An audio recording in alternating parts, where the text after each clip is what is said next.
My name is Andrew Ross. I'm an archivist at Library and Archives Canada, responsible for state documents like the Proclamation of the Constitution Act, 1982. There's a popular belief that on April 17, 1982, the Queen and the Prime Minister at that time, Pierre Elliott Trudeau, signed the Canadian Charter of Rights and Freedoms. Well, that's not quite the case.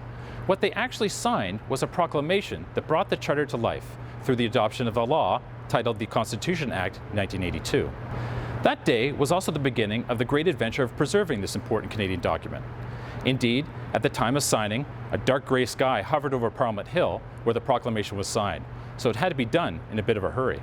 Unfortunately, the tip of the fountain pen became damaged when Prime Minister Trudeau signed, and the pen actually broke halfway through Minister of Justice Jean Chrétien's signature. Chrétien's reaction led to an amusing moment between him and the Queen, which I'm sure provided some comic relief.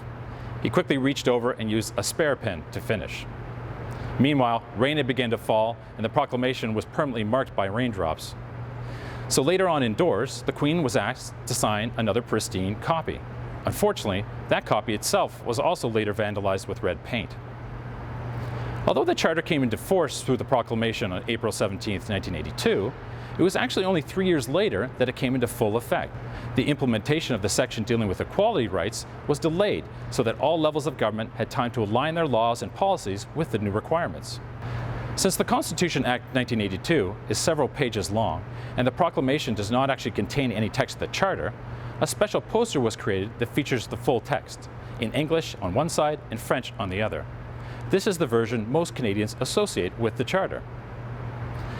The Canadian Charter of Rights and Freedoms has since been translated into 23 languages and actually produced in Braille. Over 250,000 posters were distributed to community schools, libraries, and other Canadian public spaces.